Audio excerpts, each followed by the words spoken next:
Hello. This is the Cat with No Teeth, aka Alan Cross, coming up with a new idea I've had about introducing my own personal lecture series to supplement the Cat with No Teeth educational course. Because the Cat with No Teeth educational course starts from the especially autistic philosophy that I write in the guides to my solo career, and also the kind of wisdom to do with like life experience that's also in those parts, and also to do with a method I teach about evaluation. Now, the method I teach about evaluation is that when I put forward an argument to a listener, I would want the listener to both understand the argument to the best of their ability from their point of view, but also disregard the argument, even though it seems clear and to follow to a certain degree to me, to actually let go of the argument. And what I teach is that it's a very good way of not actually getting confused that one argument is the entire explanation to an issue. Because when you hear other people's arguments and opinions, I advise you do the same thing. And you've got to see yourself in the middle at a point of evaluation where you're evaluating different points of view and different arguments. And the reason why I say let go of my opinion is because I'm just the same as everybody else in this sphere of evaluation where you're trying to understand the issue or answer questions. And what provoked this lecture is I was watching one of the lectures on my course about entitled "What is Philosophy?" and the philosopher who gives the lecture makes a distinction at the beginning between philosophy and religion. And the distinction he makes is that religion is comes from revelation, and philosophy is about arguing without the basis that religion argues. So philosophy is kind of understanding it from logic and basically the power of logic to understand certain issues, the power of the human cognition to approach questions and approach all the issues to do with the subject of philosophy. But you see, what the philosopher doesn't say is he's putting a sort of bias on philosophy being centered around rationalism. And rationalism is one school of philosophy that's centered around logic and the power of logic and reason to answer questions, the power of kind of analytic truths, in the sense of truths that you can deduce by going backwards in some sense. In that, like, imagine an analytic truth as like a piece of origami. When the origami is folded, then a certain set of assertions or statements have been put together in order to create that piece of origami. But an analytic truth, you would unfold it to reveal the piece of paper or the kind of core truths at the center of, what you turn into the piece of origami. So this philosopher, he draws a distinction between revelation and understanding the world a different way. And he says, well, look, things from revelation are coming from truths that are outside of rational evaluation, and therefore he sort of puts philosophy in a kind of definitive sense as rational evaluation, which my personal opinion of philosophy is that the different schools of philosophy, such as empiricism and rationalism and existentialism, they're all like different tools in a toolbox, and each one has its parameters and its insights and intuitions and its tenets, or its central structures and parts. But each one has a functionalism in order to actually cater to approaching a different problem, and they have varying success depending on, you know, the kind of nature of what they're intended to functionally do. So, I mean, that's my personal argument about the different aspects of philosophy. Is it's easier to think in terms of, well, you know, instead of there being one correct and one not correct, or some kind of absolutism about, you know, the one true philosophy. It's best to think in terms of they're all tools in which, you know, we as intellectuals and as a species have grappled with the nature of man's existence and the nature of the universe that we live in, and how society can arise from, you know, technology and so forth. See, in the first part of my university course, after you've got past the autistically designed philosophy and the political comment that I argue on the 1970s rock album. I know it might seem a bit obscure referring to academic things in such a way.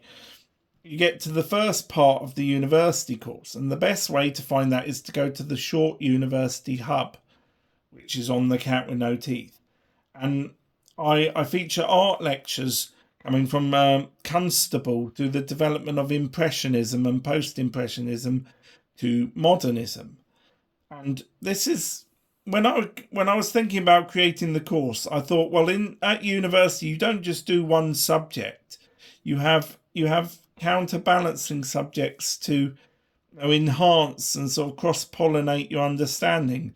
And I believe that philosophy is a type of art in the sense of it uses parts of the brain that we don't functionally use when we're on different tasks, and that philosophy manipulates more of the brain, and just like painting a painting, we can get absorbed beyond what we consciously are like cognizing what we're doing. That philosophy is a type of art, and therefore I felt that, you know, that the development of art from naturalism, which really was a very long period before, you know, it would both inspire you to become an artist, which, you know, I think is great help for people's mental health, for example, but also seeing the pictures and studying, for example, the Salvador Mundi, the beautifully opaque, sanguine light of that Leonardo da Vinci used in order to create a kind of sublime, you know, existence noir. You know, a sort of a strong kind of power of emotional color. You know, that sort of in the first year, you know, it's to provide some counterbalance to the philosophy, so you don't just suddenly feel like you're in a solid course of lecture of philosophy. And I start at Dostoevsky, who is a very interesting thinker to do with existentialism. Anyway, to progress with what we're dealing with now, to ask what is philosophy is the title of about 4 billion books on philosophy. That whenever people start philosophy or are studying philosophy, they get somebody's conceptions and intellectual understandings of, well, what encompasses philosophy. So, for example, we've got our example of our thinker with our What is Philosophy lecture. He says philosophy doesn't encompass revelation. Well, every single book on philosophy will tell you something different about what philosophy encompasses. So to actually answer the question, what is philosophy? Philosophy is coming very much from, you know, the way we form points of view and the way in which we select from the sort of examples in our lives and our our sort of intellectual studies. Philosophy is something that we create. We form a cohesive narrative, if you like, of the world based on what we're actually selecting. And I mean, when you get into like postmodernism and post-structuralism, they deconstruct this narrative that they feel that philosophy and religion are both glued together with, and look at things from a meta point of view, or an above point of view, or a kind of a more structural, dynamic point of view. And when we look at the sort of idea of language and how we can actually, what we can fit into our sphere of, well, this is what we can say exists, as it were. We encounter two thinkers, Frege and W.V. Quine. And Frege wrote a very important paper called On Sense and Reference, where, as a logician, he approached language and said, well, look, language doesn't fall into one box. It falls into two boxes, in the sense of we've got the sense and we've got the reference. Now, the reference is a bit like, what I said about, what we're actually establishing proof upon, our reference. Remember, we talked about empiricism and how we establish things from experience. Well, it's about what's concretely anchoring something to existence, whereas the sense of language goes beyond a kind of logical point of reference or establishment, and it can say more about something that exists than just purely that it exists. And therefore he's kind of drawing a distinction between logic and the kind of things that we add on in our human lives, what actually colours in the picture of the structure of logic, the sense of a word and the reference of the word. He wants to say, look, this is how we divide. And remember, we had arguments about, does God exist? And somebody might say, well, where is God for me to refer to in order to say he exists? And then you've got the whole question, well, is God a material object, etc., etc. It gets, are we speaking about existence solely based on our material understandings of the world? And but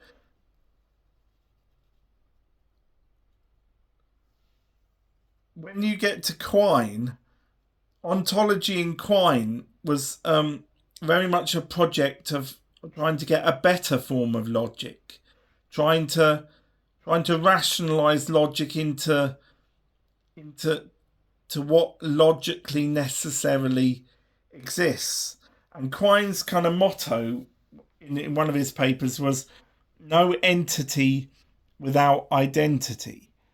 And you see, Quine looked at lots of logic and lots of logical statements and inferences, and he really saw it like a tangled ball of wool. And he wanted to untangle it and say, well, look, this is the essential phrase or logical assertion, and everything else is the superfluous. This is what goes beyond this. And so Quine, what was at the sort of centre of this de-entangled view was that something either exists or it doesn't. Either you can establish its identity and its existence, or you can't. And he linked identity with existence in the sense of, well, if it's not registering as having an identity in the phrase, then you can't actually determine its existence. So you've got these two thinkers, Frege and Quine, and this relates to the question: does God exist? In the sense of how can we actually understand existence and logic coexisting in the world? Because an important thing to note is example A that I've drawn up for you that should give a clearer example of, well, it all sounds very confusing, like what philosophy is. You know, it sounds like a very tangled maze, and somebody might get put off and say, well, I'm not quite getting a clear answer from that. So I felt this diagram would help you understand the relationship between the different types of human wisdom. And if I show the diagram here to the camera, can you see that? Oh. Anyway, we've got a tree, and you see the tree at the bottom of the tree is what the Greeks called doxa.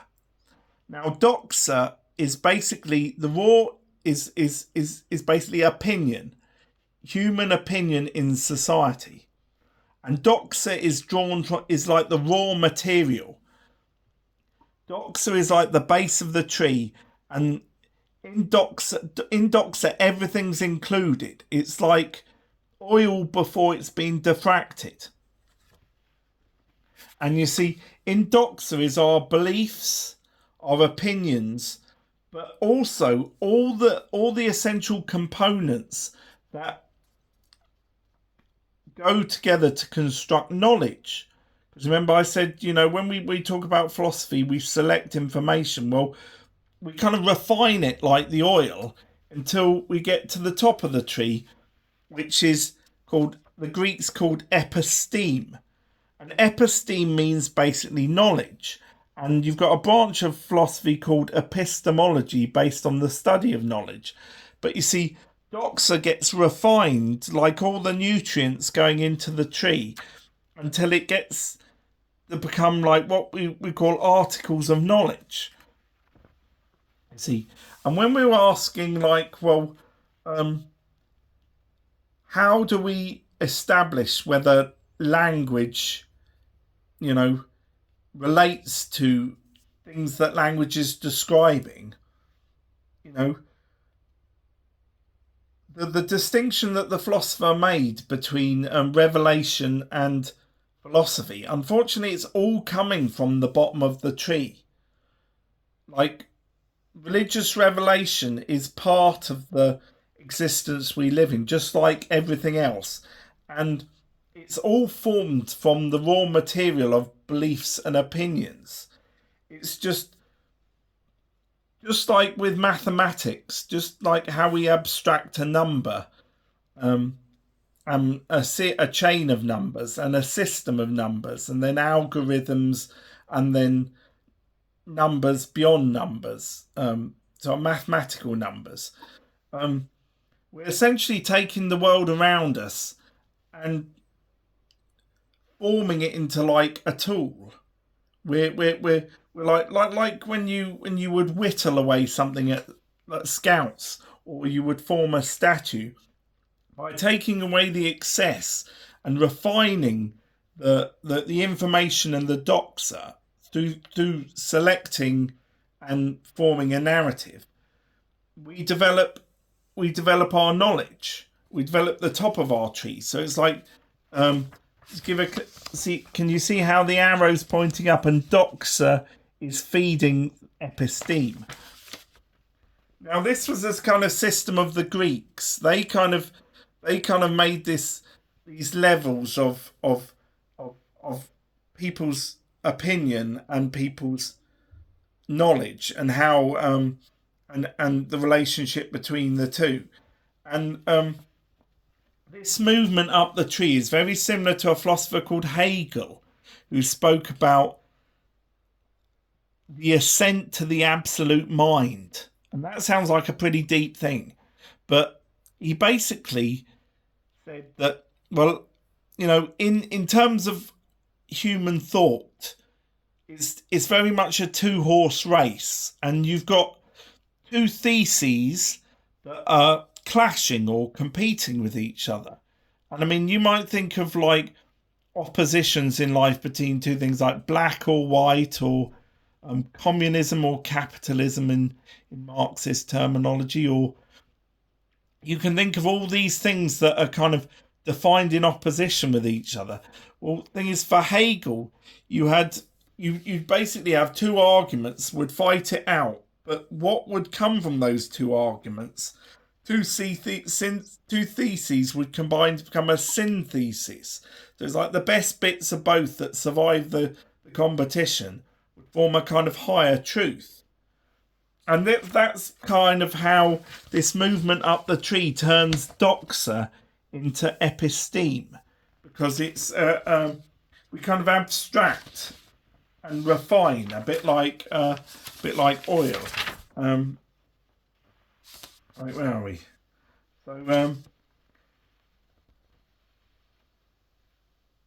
So Quine really he was coming from looking for an economy of logic, a kind of a rationalization of logic, and Frege was really trying to make sense between a kind of the designating sense of a word like a chair, and he would link that with the empirical experience.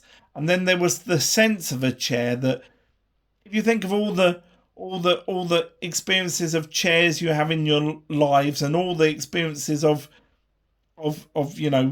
being part of being part of a living world, well, that goes well beyond just trying to indicate or point at something and say, right, that exists, in the sense of a Quinean sense. But so anyway, so we've got the dichotomy between revelation and philosophy. See, I argue it because it's all coming from the kind of root of the tree, that you can't really separate things away so easily. It's not as easy to say, well, philosophy is everything but divine revelation, in the sense of philosophy excludes divine revelation, because when you go back to Aristotle's prime mover and you say, does God exist? God doesn't necessarily have to be like an object existing in the universe for you to point at, like Frege would say. If God's programmed or imbued the universe with the meaning it has,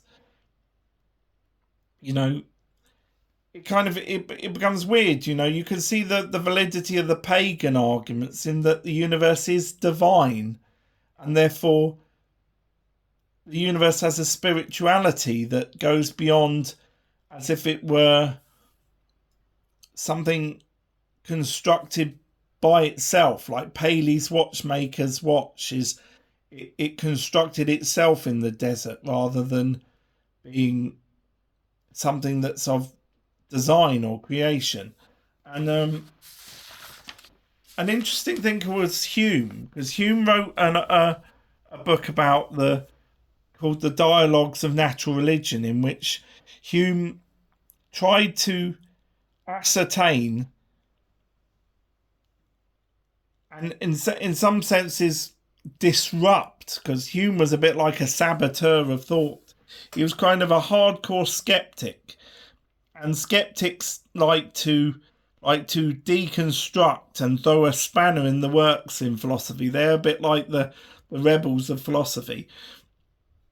But you see, in the dialogues concerning natural religion, Hume, to put it briefly, argued that when you put the different arguments to do with whether the universe was created by a designer, together with the arguments that I said about the universe kind of being of its own creation, which many physicists have put. I think Stephen Hawking was one of the philosophers who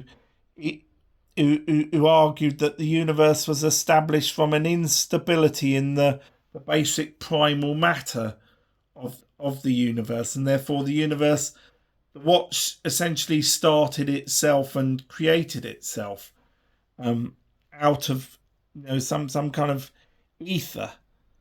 But you see, the power of Aristotle's argument says there has to be some kind of protagonist in some sense, or Aristotle would probably say, well, Hawking's argument would go back. It would go back infinitely without an explanation as to what started the ball rolling, without a cue to hit the ball. Essentially, it would lead to an infinite regress. I mean, philosophers use arguments like infinite regresses to say that when you actually look at an argument in detail, it actually devolves down to an absurdity of never having a resolution. It would merely ask a question that would ask a question that would ask a question. Therefore, having a point like Aristotle's prime mover would be illogical, because your new system would be a system of infinite, regress, as it were.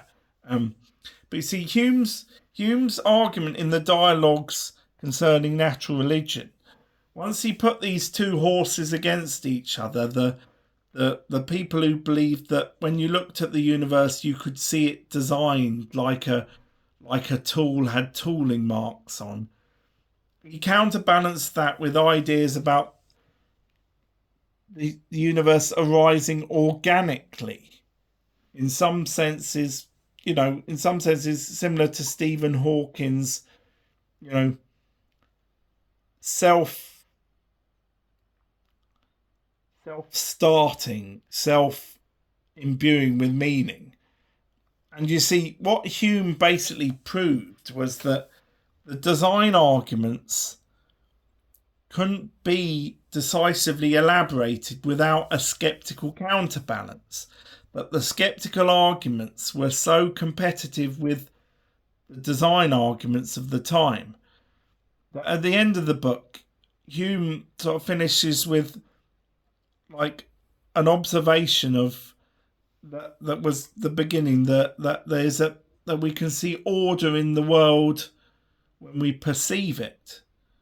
And you see, it's such a close race between these two horses, because kind of the arguments of design are very much coming from an anthropological point of view, from God being, basically a human designer, because we're intuiting kind of our design into our observations of that we look at the universe and we say, well, that's God's design. And therefore Hume's counterbalancing horse was to say that, well, that we arose from the same matter around us, and therefore this example of confusing humanity with the divine, but Hume very cleverly does not completely defeat the argument. He reduces, in my opinion, this is my argument, reduces it down to the intuition that when we look at the world we perceive order. And then this tends to suggest to me that that instead of our understandings of God being coming from our rational cognition, our rational perceptions of order, that Hume's trying to say that it comes more from our emotional connection with the world, our emotional sense of existence, rather than being something that we can put into a kind of human idiom or fallacy. That that the real power in these arguments goes beyond what we can elucidate in kind of using our tools of human understanding, but he doesn't refute the argument in the sense of removing any kind of sense from the argument and denying it in terms of some kind of complete denial. He moves it to an interesting point of a different connection with our world from the world of kind of rationalism, and trying to, and we do tend to anthropomorphize the world a lot, because I mean, for example, the subject of psychology originally came from observations to do with animals, where psychologists who broke away from philosophy were asking, well, can we interpret human intentionality into those animals' behavior? And therefore, you can see our kind of our tendencies to read ourselves into the world. And these psychologists were very wary of, well, how far can we do that? How far can we use our kind of anthropomorphizing, selection of how we cognitize? How far can we actually understand a creature that's a different creature fundamentally, different in a huge number of ways? How far can we actually extend our human understanding to really know what an animal understanding is like? And it was I think after the psychologists put forward this proviso, it did kind of launch the subject of psychology, but it did kind of reveal a kind of great divergence between how far we can actually understand the world. In that the psychologists found out that using animals as a model was very useful for understanding human biology, but our ability to actually understand what it's like to be an animal, psychologists sort of they realized that there was a limit to how far you could use the metaphor of human understanding ourselves to understand animals. There's an interesting paper by Thomas Nagel called What It's Like to Be a Bat. And I cover the philosophy of mind on the course on Thomas Nagel. But Thomas Nagel, he says, well, like, how far can we actually understand a bat's experience? Because basically bats navigate by echolocation. They've got a completely different physiology to a human being. Yet, we still have some understanding of a bat, even though it's so intensely different. And you see what Nagel argues in terms of a point of view focusing on qualia, or the quality of experiences. And Nagel argues against those who say that human beings are just machines, that we're just physicality, in the sense of our qualia go beyond what's but basically just to do with physical processes. The cognitive quality of our lives is something that's above just a non kind of sensory physicality. I mean, in philosophy, you're grappling with the problems that are in religion as well as the problems in philosophy, and that's why drawing a distinction between, saying, well, religion can deal with revelation, philosophy will deal with logic. There's kind of a big question in mankind as to the soul and as to the nature of the soul. And philosophers in the philosophy of mind can't avoid this kind of meeting, this juncture point with religion and with a whole kind of question of metaphysicality When when fundamentally, just like the philosopher, we're dealing with a philosophy dominated by empiricism and rationalism that has a kind of bias towards physicality. The philosophy of mind seeks to, you know, ask questions can everything be explained by this physicality? Are there things that can't be answered by these two horses of empiricism and rationalism in science, trying to classify and categorize and define the world in a tradition going back to Aristotle, who was like a an ancient Greek philosopher who was also a biologist who looked at the world, and he was a great classifier and categorist, and his method came from this categorization of actually approaching philosophical problems with these kind of distinctions in place. And the science derives a lot from that pre-scientific time. And yet when we actually think about human life and humanity, it does seem to have a quality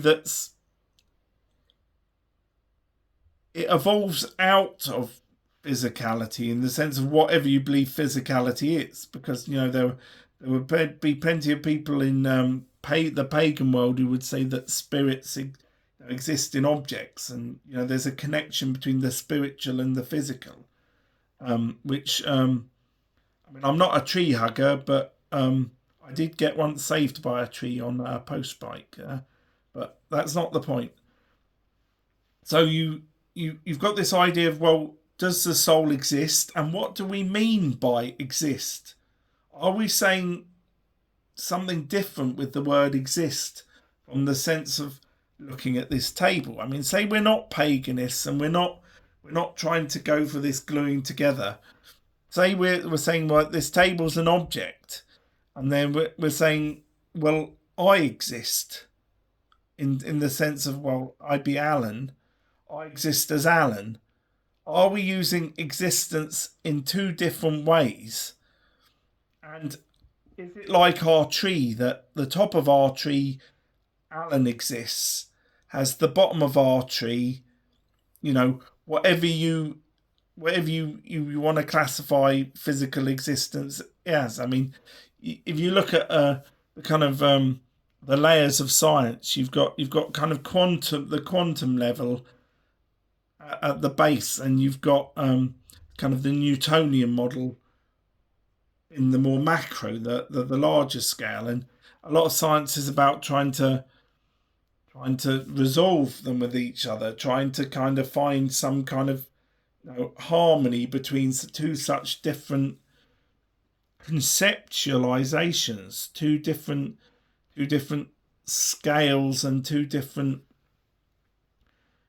notions of causation, because in quantum physics, causation is the kind of the mathematics of probability, in the sense of, to give you an example, somebody in quantum terms would say that 7 times out of 10 you can establish the existence of something, and 3 times out of 10, in terms of probability, it's indeterminate. It's not, you're not able to establish it either way. But if you look at the terms of like Newtonian physics, and the impact of objects upon objects, and the nature of movement, and of the laws of physics at a more macro scale, you've got a divergence in the whole notion of causation.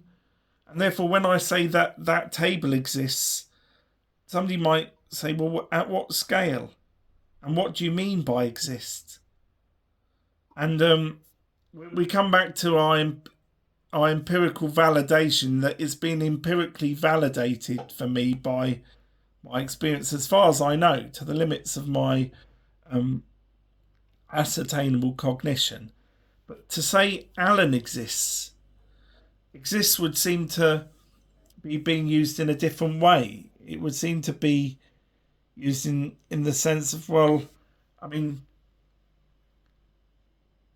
would we be asserting metaphysicality, or are we just saying that Alan exists as a physical consequence of this existence in science that we're having difficulty describing? See, so the more you study philosophy, the more you go down these sort of dead ends and rabbit holes, and you find great clashes between the kind of titans of philosophical method and the great schools of philosophy, and the picture often complicates to a degree where you get to a point where you have the father of philosophy, Rene Descartes, or referred to as the father of philosophy, reached, where you think, well, what can I actually know in philosophy? We've got all these different seemingly incommensurable or unresolvable sort of systems, and it's like, well, what can I actually say? I can know. Because I mean, you've got the study of epistemology about knowledge, but what can knowledge essentially be, and what source do we actually we get it from? And Hume seems to be saying, our intuitions are to do with our basic conceptions and emotional connections with the world. I mean, it's all in the raw material of the tree, because you see, in the episteme, the sort of the branches that are fed, everything's a different abstraction, or like a different object that's been put together with different parts, and there is no archetypal abstraction. It's just how it's formed differently from selection within the opinion, how it's been, how you've picked up the different pieces off the ground and decided to form it into, like a statement or a logical statement. And you see, there is no God's eye view that mankind can really understand. So it's an interesting thought. But anyway, to get to more of a conclusion in the lecture, if I can find where I am a second. Right. There seemed to be in the lecture, in our distinction between revelation and philosophy, as the tutor makes, there seem to be two issues. We broached on one, epistemological, or to do with how we're getting our knowledge, how it's going up the tree, how we intuit the information, how we gather the information at our most basic level. I mean, when Hume says we're looking into our intuitions, it's like our primal link with existence, whatever you conceptualize existence to be. But our most basic connections is emotional. But you see, Rene Descartes, the father of modern philosophy, he got fed up with scientific method and this edifice of knowledge, the top of our tree, and he sought to use a skeptical method to demolish knowledge with skepticism, to bring everything to a point of skepticism, just like Hume, to say, well, what is beyond skepticism? So what we have is a skeptic trying to use skepticism to kind of to deconstruct and to bring, like pruning a bush down to its roots. He's trying to say, well, what can we logically establish beyond skepticism?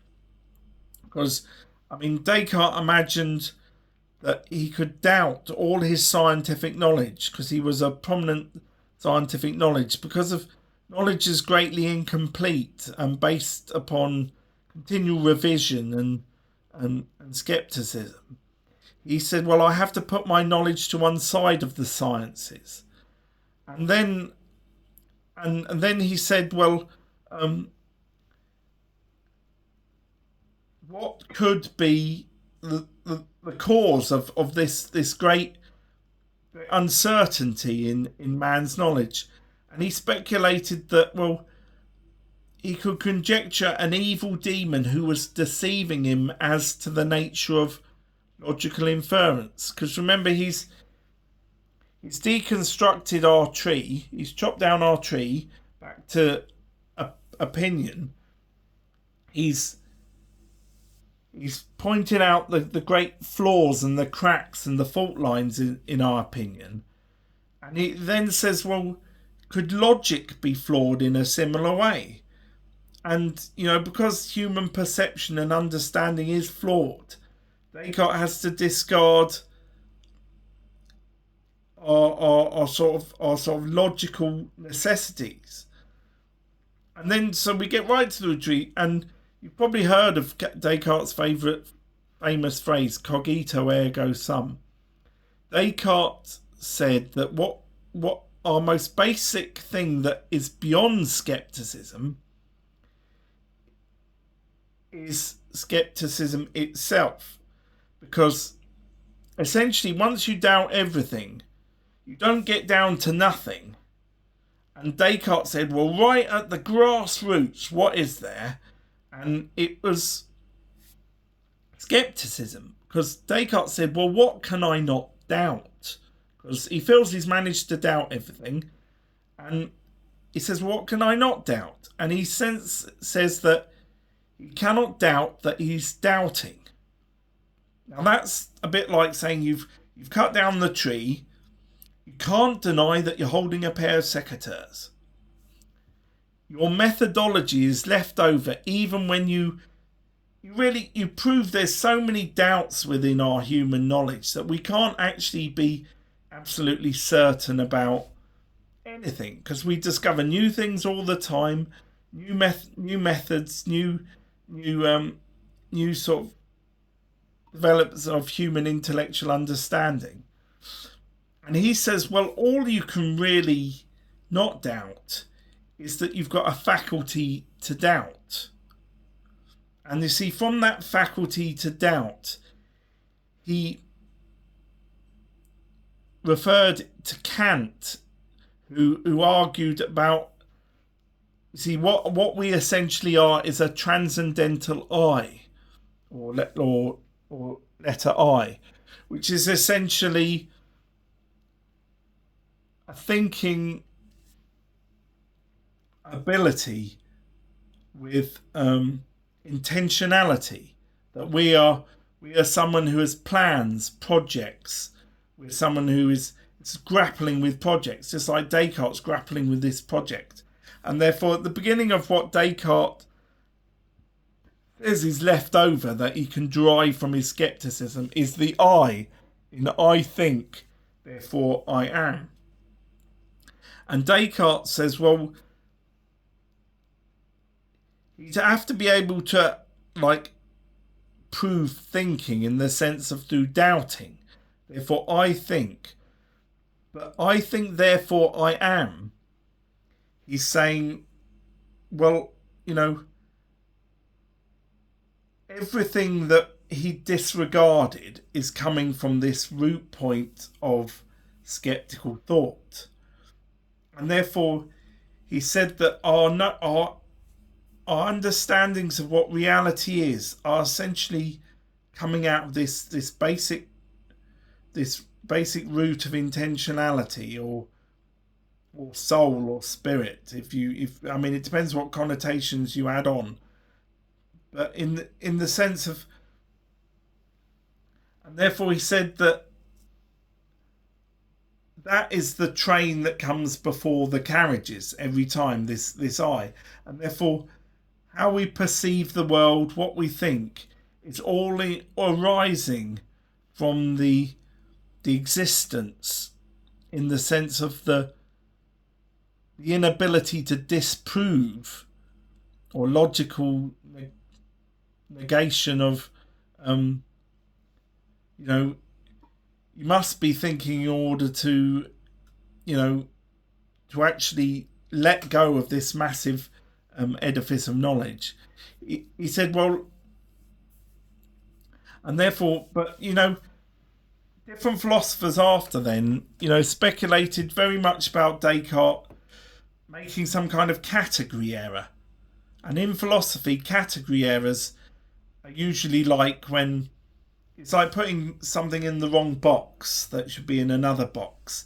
You make a categorization error.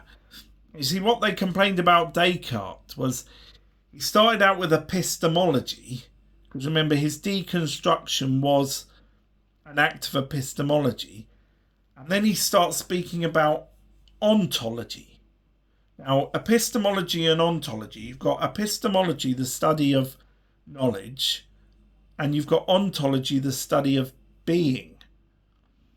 And you see, Descartes gives a mistaken connotation that in some senses being is arising from consciousness, but I mean this has some validation, but not in the connotation sense it is, because I mean if I said the world beyond me is entirely arising out of me, I would be in a solipsistic point of view, it's called, where you believe that everything doesn't exist apart from you, that everything is a kind of apparition of yourself, and therefore you arrive in this point where, in the Cartesian fallacy, ontology is essentially just a faculty of you, and therefore you get to the kind of things like the Matrix.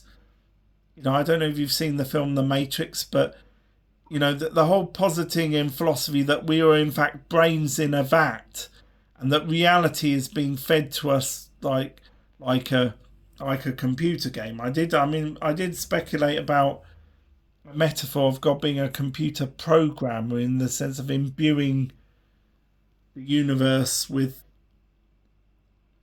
the kind of existence that it has. Although existence, we're starting to see that's a very complicated thing to begin with, to even using the word existence. But you see, they philosophers were upset about confusing ontology and epistemology, because they're saying, well, look, you're confusing the top of the tree with the bottom of the tree. You're confusing the raw material of our connection with the universe with something that's still an abstraction. They're saying, Descartes, you're still an abstraction, and you're trying to talk about something that's, the carriages as if they're the train, etc. And but you see, anyway, so I thought you'd be interested in, just as a point of view, as a preliminary kind of lecture, to do with well, what is the subject that I'm asking you to study when you watch these lectures? What in essence are you supposed to learn? What in essence are you supposed to be doing? Because I mean, in a lot of subjects you note down facts, and noting down facts in something like history is a very key part in establishing a narrative of history. But philosophy is a very different subject. It's linked to meditation more, in a way, meditating upon knowledge, getting down to a deeper level of cognition in order to really navigate this maze of like, well, these things don't add up, these things clash, this seems to lead to this seems to lead to this, to try and reconcile it. I include with the lectures meditation to try and get you to reach this point of focus, also a gong, in order to get you to reach a point of relaxed focus, so you can access your inner philosopher. Anyway, I probably now yacked on enough as it is, but anyway, there's part one, and I don't know if you have any questions that you might ask in the comments section, but I don't know if it's really a, a, a place where you can type a long essay or something like that. But anyway, so there's a quick sort of overview of some of the sort of aspects of philosophy that are connected with the course. And if you want more detailed textual examples, because I know I don't make a lot of like textual references, then the course is designed to take you in a very sequenced way through different thinkers in order to give you different angles and different perspectives in order to kind of give you more than the volume of lectures could actually give, because on a philosophy course you study more than on my course, and therefore you have to you go into more detail. But you see, I've tried to sequence the lectures in order to give you another viewpoint on different aspects to do with the kind of the subjects in philosophy. Anyway, thank you very much for listening. Sorry about yakking on. Cheers.